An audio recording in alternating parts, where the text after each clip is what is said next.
would like to go first?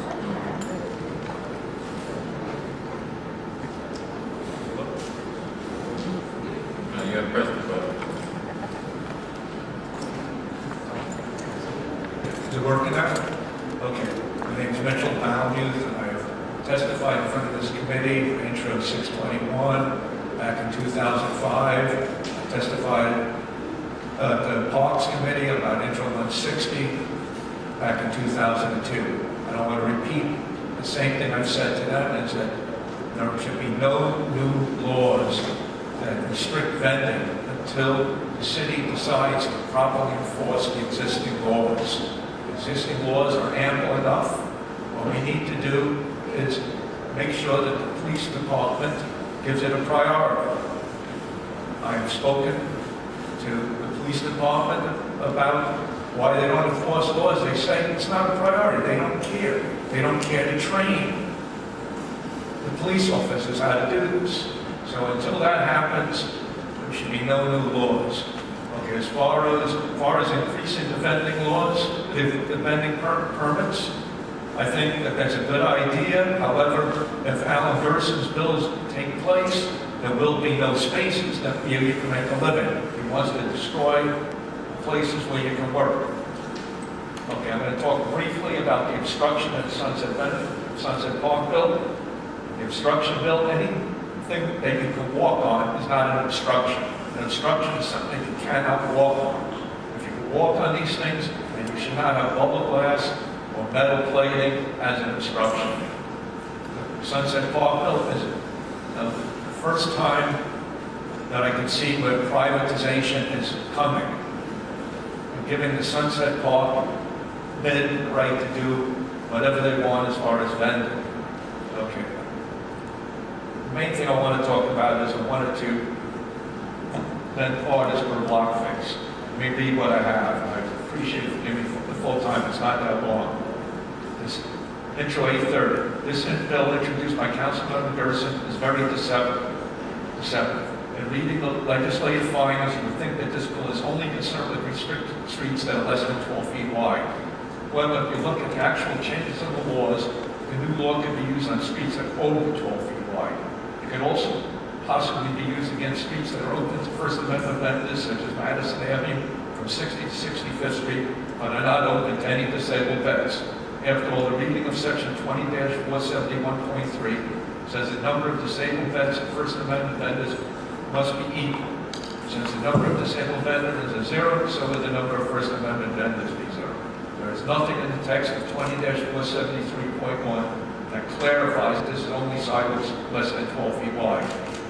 If this bill is used as written, hundreds of First Amendment spaces will be lost throughout the city. First Amendment vendors tend to set up an area that many pedestrians walk by. To put a First Amendment vendor on streets with little or no pedestrian traffic, the message will never get out. They will be unable to live off their meager profits, forcing them to give up their First Amendment rights. The federal courts, including the Supreme Court, have ruled that you do not lose your First Amendment rights because you'll need money. But if you're selling an item or giving it away for free, does not affect your rights. The real problem with this law really goes back to the way the city restricts streets to First Amendment vendors. Streets are determined to be restricted based on pedestrian and vehicular traffic. These have either been done. I really you did write it out. Yeah, I wrote it out for you, but I'd like to read it on record. We're kind of running late already. Yeah, but we're almost done. My friend Patrick is willing to give up his time for me. My friend Patrick over there is going to be speaking, willing to give his 3 minutes to me. If we have it on the record, so I hate to cut you off. Okay. I appreciate that. I just want to let you know, in summarizing it, that anything that's done as far as this bill goes will force the arts to sue. And if there's another lawsuit, you know what happens every time we sue. Our numbers increase. All right. Thank you. Thanks. Good afternoon. Thank you for giving the opportunity to address the panel. My name is Blue Bear, an artist, working artist in New York. I moved here from Appalachia 3 years ago. There's no economic opportunity there. One of the most intelligent things I've heard said today came from Mr. Connery. The idea that we need to do a real study on the real numbers of how many people are vending on the street. To that end, sir, I would also recommend that we do some kind of impact study of the economics of our presence on the street. I myself and my fellows spend thousands and thousands of dollars, and aggregately could be tens of thousands of dollars a week in supplies and in supporting small businesses that support artists. All the industries that cast jewelry, all the places that do framing, all the people that are involved in our industry would be negatively impacted if we're pushed off the street. So it's not just a one facet story. And in addition, which I'm surprised that Aristides and the other restaurants and markets in the city don't understand that we spend our money here in New York. We don't take our profits and dump it in some bank in Hong Kong. That money stays here locally. And to speak to 830, the congestion, you know, Gerson says that there are no First Amendment artists on Prince and Spring Streets. Well, that's ridiculous, sir. I own art from people. Well, that's what he said here in his here. There's some really world-class artists down in Soho that are effectively going to be pushed off and thrown into the gutter because it serves somebody else's economic ideals and their needs. As far as 840, assigning, it seems to me that Sunset Park, with all good intention, wants to have local control, and I applaud that ideal, but my concern is that their precedent will hijack the ability of the city to decide and control and protect our First Amendment rights to sell on the street. My concern is that it will create a precedent whereby, a particular district could set its own rules, and those rules would supersede the First Amendment protections that we as artists are supposed to be guaranteed.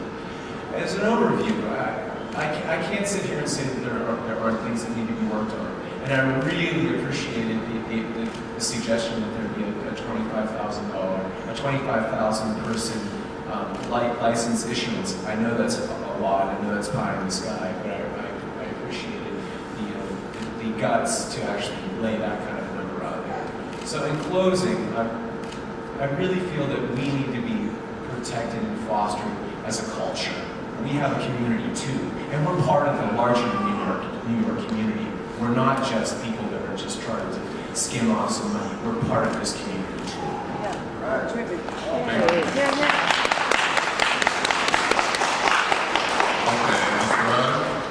My name is Otter, and I'm just going to respond to intros 828, 830, 832, and 846. Robert Otter was my father, and during the 1960s he was a professional photographer. In between his commercial photography assignments, he documented our great city during that most dynamic of decades. His work was never published or exhibited, although his images have been compared by many to Helen Levitt and Berenice Abbott. He died in 1986 in artistic obscurity. I live in Soho, which has been the focal point of debate about First Amendment ending. Not long after moving there, it occurred to me that through First Amendment protection of visual artwork, my father's photography might finally see the light of day. It seemed like a chance for his work to be appreciated by those whom he could not reach during his lifetime. For the past 3 years, I have enjoyed the hard-won right to sell his photography on the streets of New York City. I have met thousands of people who were moved by his undiscovered and rare archive of New York City imagery, shot professionally and by a local resident. Vending my father's art accounts for 100% of my income. However, my motivation is not financial, it is simply to honor him as he abandoned his artistic pursuits so that our family might have more financial stability. Given the lack of available space, the planters, the narrow sidewalks, and the doorways to buildings being so close together, it is extremely difficult to find legal vending spots today.